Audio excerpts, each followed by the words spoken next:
es la misma, eso no varía. ¿Es eso lo que los economistas llaman estabilidad? ¿Es eso a lo que debe aspirar un gobierno que se llama de los pobres? ¿O realmente estamos en lo mismo? Usted hablaba del modelo económico. Yo creo que aquí, en lugar de avanzar a un modelo, le pregunto, ¿no? Usted es el entrevistado, de valor agregado, nos hemos reafirmado en un enclave que lo único que hace es exportar materias primas. Claro. En realidad, cuando se toca el tema de los modelos, siempre hay una discusión importante. Se ha dado en denominar a este modelo como un modelo económico neoliberal. Y el modelo económico neoliberal es una pregunta en qué consiste, y casi nadie sabe en qué consiste, porque en realidad lo que se conoce como modelo económico neoliberal tiene un nombre técnico que se llama el Consenso de Washington. ¿Y por qué Consenso de Washington? Porque el señor Williamson se reunió en Washington, en la ciudad de Washington, con los funcionarios economistas más importantes de cada país, y llegaron a un acuerdo. Ese acuerdo se sustentó en un decálogo que muy poca gente conoce. Y ese decálogo, como los 10 mandamientos, tiene 10 postulados. El primero de ellos es el equilibrio fiscal, y el segundo de ellos tiene que ver con la reordenación del gasto, y luego viene privatización, digamos, la libertad de las inversiones, la tasa de interés, etcétera, etcétera. Esa es la esencia del modelo, que traducido al lenguaje sencillo es la forma en que nos recomiendan a los peruanos y a América Latina, la forma en que debemos ahorrar o invertir. Me explico. Como cualquier familia, usted decide cómo ahorra y cómo invierte. Usted puede ahorrar todo, usted puede invertir todo en sangucherías y en tiendas tipo Pizza Hut, o puede usted decidir otra cosa, invertir en la educación de sus hijos, generar empleo con las empresas que genere, ir haciendo empleos con productividad, es decir, empleos de calidad. Esta es la diferencia que hay entre un modelo u otro. Traducido nacionalmente, esto significa que hay modelos que en realidad significa que hay que importar más que los que exportamos. Hay modelos que lo único que hace el país es exportar el salario de los peruanos al importar más productos que los que exportamos con valor agregado, como usted bien ha dicho. Entonces, ¿en qué se refleja esto? Se refleja en que hace más de 20 años el Perú tiene 80% de producción tradicional, o sea, minerales, productos tradicionales conocidos como la papa, su choco, su tomate, y 20% de no tradicionales. ¿Qué cosas son no tradicionales? Por ejemplo, usted exporta una computadora. Tome usted una computadora cualquiera y pregúntese ¿qué parte de esa computadora es hecha en el Perú? Casi nada, casi nada. Le doy otro dato, mi querido Herbert, que este sí es contundente, porque las cifras se pueden presentar de distintas maneras. En estos años es cierto que han crecido los espárragos, muy cierto. Es cierto que han crecido la exportación de tomates, es cierto. Es cierto que han crecido las uvas, es cierto que ha crecido la exportación de uvas. La exportación de mangos ha crecido, es cierto que ha crecido la exportación de mangos. Pero ¿sabe usted cuál es la principal exportación que le gana a la suma de todas ellas juntas? Cuando usted mira la balanza de pagos, los dólares que mandan los peruanos que se fueron al extranjero porque no encontraban empleo aquí, la suma de esos dólares que mandan nuestros peruanos que se fueron a trabajar a Estados Unidos, a España, a Argentina, a Chile, la suma de esos dólares que ingresan es superior a la suma de todas estas exportaciones que le he mencionado. Evidentemente usted se pregunta, ¿continuaremos con ese modelo? Y usted dice entonces no, hay que superarlo. Al menos debemos propiciar que el 50% de las exportaciones sean tradicionales y el otro 50% sean no tradicionales. Eso es alterar el modelo. Cuando usted lo altera, se genera un círculo virtuoso. ¿Qué significa el círculo virtuoso? Cuando usted exporta con valor agregado, cuando usted exporta porque pone inteligencia en los productos de los peruanos, inmediatamente los sectores que no están ligados a esas exportaciones también aumentan su productividad. Y los salarios, que es lo que le preocupa, los salarios, ya sea del ciudadano común o de los hombres de a pie, como se dice hoy en el argot criollo, ¿no es cierto? Empiezan a crecer, la productividad del salario empieza a mejorar. Y este modelo hace que se genere un círculo virtuoso en la economía.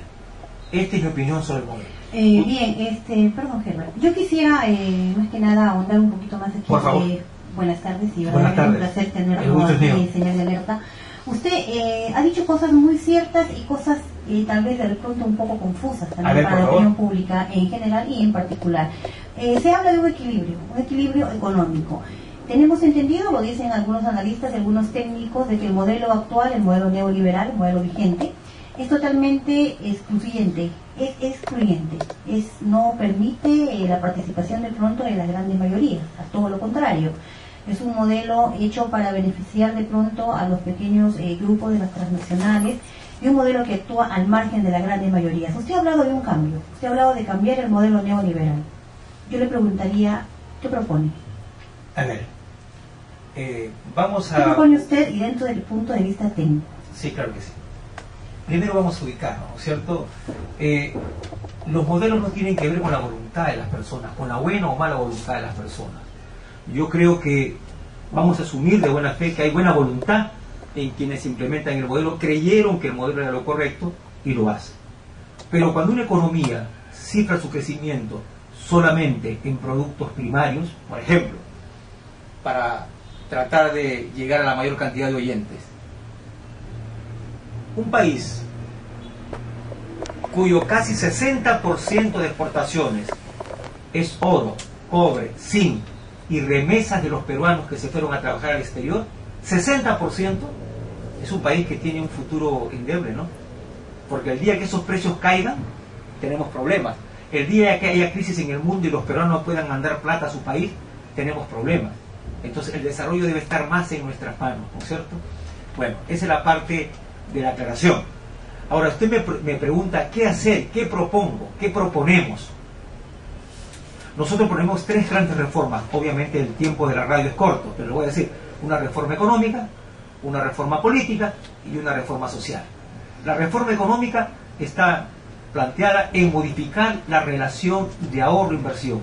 Eso significa priorizar un solo objetivo: conquistar los mercados del mundo. Toda la política, el gran objetivo nacional debe pasar por una sola apuesta: conquistar los mercados del mundo, pero con valor agregado.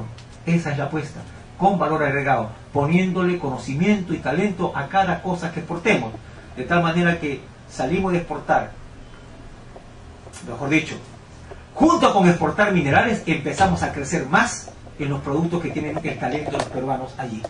¿Cómo lo hacen? China, Chile en cierto modo. Chile ha industrializado su minería, ha ingresado a una especie de industrialización secundaria. En política nosotros hemos venido planteando la reforma del sistema de partidos políticos.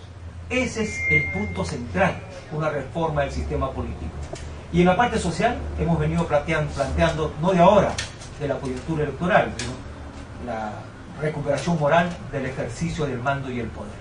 Voy a ir con una pregunta final. Los funcionarios del Banco Central de Reserva ganan aproximadamente más de $15.000 mensuales. Aproximadamente, no le pedimos aquí que diga el monto de su salario. No, yo lo puedo decir. Mientras que los maestros llegan a las justas a $350 mensuales. Bueno, y ahí lo dejamos. No, yo le contesto rápidamente. Los funcionarios del Banco Central de Reserva son profesionales con las más altas calificaciones. Hablo por los gerentes. Y con las mayores oportunidades también, desde luego. No. Si usted compara el salario de los funcionarios del banco, me refiero, gente que ha hecho maestría y doctorado en las mejores universidades de Europa y Estados Unidos, y lo compara con el sueldo de un gerente de la banca privada, los salarios de los funcionarios del Banco Central están por debajo. En cuanto a los miembros del directorio, le aseguro que es absolutamente por debajo. Y yo le puedo decir, mis dietas aproximadamente mensual son más o menos 7.000 soles. Y eso está publicado en la página web. Yo no tengo por qué ocultarlo.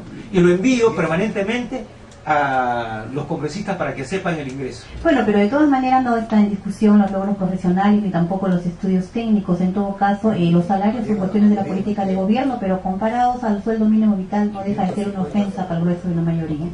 No sabría decirle si es ofensa o no. Yo creo que no.